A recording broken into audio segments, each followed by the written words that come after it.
All right, what's going on, you guys? Nick here with Nick Strength and Power. I've got a couple of interesting stories for you guys today. Let's get straight into it here. The first story that I've got for you guys today, an update on the Luke Stoltman / World's Strongest Man corruption allegations / World's Ultimate Strongman / Mark Boyd audio recording debacle. So Core Sports put out this statement today about Mark Boyd. And Mark Boyd, if you guys don't know, he's the guy that's associated with World's Ultimate Strongman, WUS.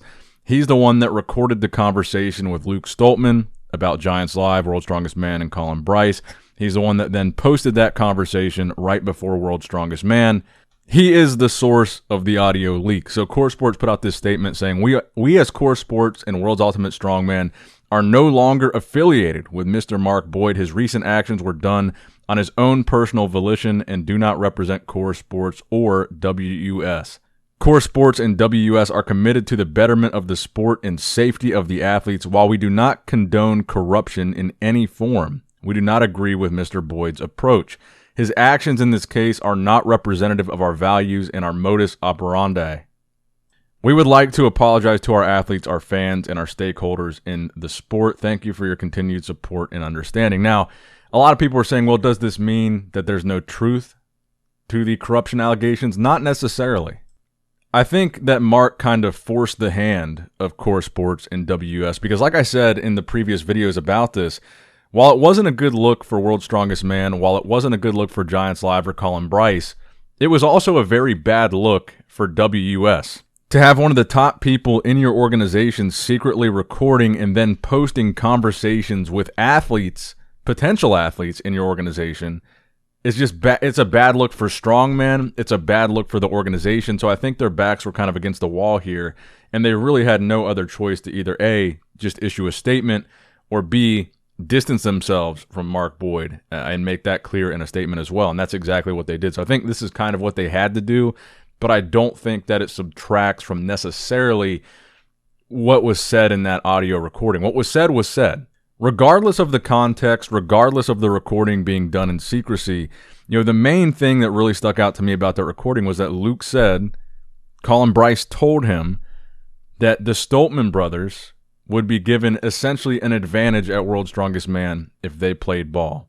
That was what was said.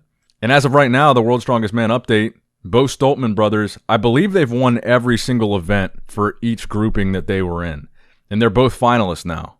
In almost every single event that they won, they had a pretty substantial lead. So what was said was said, and right now they're doing really, really well at World's Strongest Man, and they're doing really, really well in their groupings. Now, again, the debate about how much these groupings matter, how they're determined, whether or not that could be viewed as something that could be manipulated, that's a whole different discussion. But right now they are winning every grouping they're in.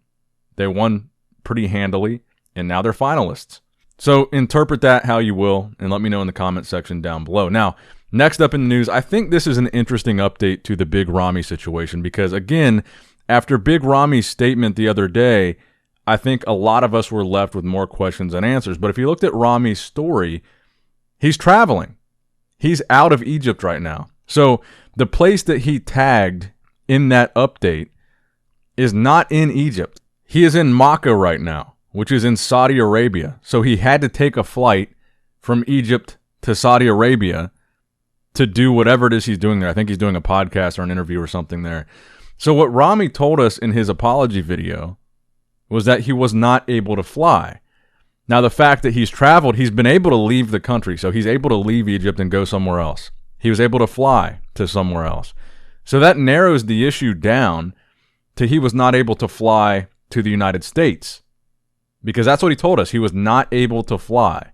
But apparently he can fly to other places, just not the States. So maybe this is a political or governmental situation, like against the United States, or maybe it has something to do with a United States specific travel restriction, maybe that we don't know about. But it might point to that he wasn't arrested, because if he was arrested, you would think his no flying privileges would apply to anywhere. He wouldn't be able to leave the country at all.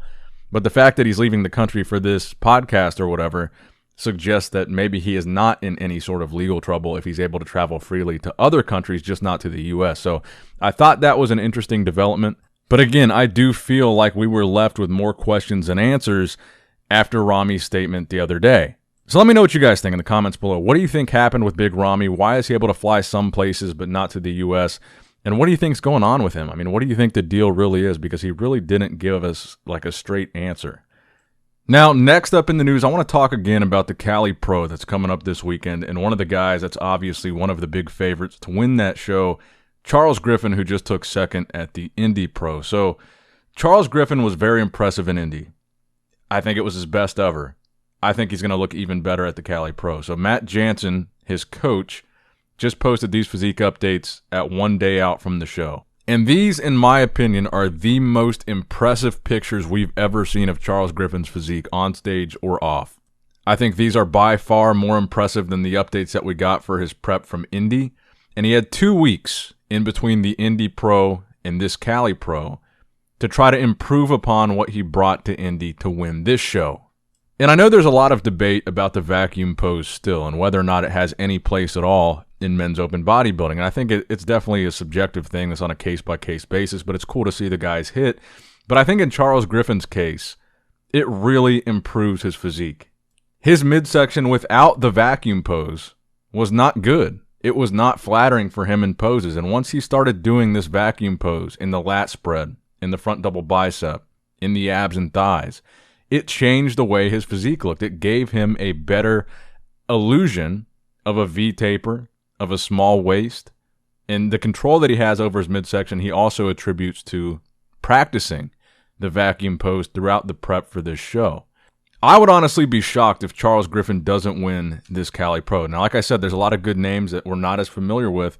Andrea Presti, Andrea Muzi, Muhammad Shaban is in this lineup. He was not in either the Indy Pro or the New York Pro lineups. Blessing Awodabu, not in this lineup. He's not doing it. So I think this is going to be Charles' show. I think he's going to take the win here. And I think we're going to see something even more impressive than what we saw in Indy, which is saying a lot. Now, speaking of the vacuum pose, the final story that I have for you guys today, a recent update from Derek Lunsford, with arguably, I think he's arguably got one of the most impressive V-tapers in vacuum pose combinations in the game right now, whether he be, whether we're talking about classic physique 212 or men's open bodybuilding. He's very impressive with the upper body width that he has, especially in his back. When he hits a vacuum pose from the front, just like he's doing in this update, it creates this incredibly impressive illusion of width. And that's one of the points of a vacuum pose. That's one of the points of a small waist, is that can enhance the illusion of how big and how wide your upper body is. It's not just about having a small waist. It's not just about being able to do a vacuum pose. It's about making you appear bigger. Bodybuilding is a lot of illusion, and the illusion that is caused or created by a vacuum pose in a small waist like Derek has is what works to his advantage. If Derek had a big blocky waist and couldn't hit a vacuum pose, we'd probably be having a different conversation right now about him going to open. But the fact that he is put on so much size, again, allegedly, he weighs around 260 pounds, between 250 and 260. The fact that he was able to do that and grow like that and maintain this type of vacuum pose, this type of small waist, I think is the reason why people would like to see him in open, because he's bringing something different. He's obviously got the size to hang with these guys. We saw it at the Pittsburgh Pro. But I guess, let me know what you guys think in the comments down below. Do you guys think a vacuum pose is good or bad? Do you enjoy it? It's very subjective. What do you think it is? What do you think the application of it is to divisions outside of classic physique? Obviously, it's not a mandatory pose. Obviously, it's not necessary. Do you like it? Do you not? Let me know.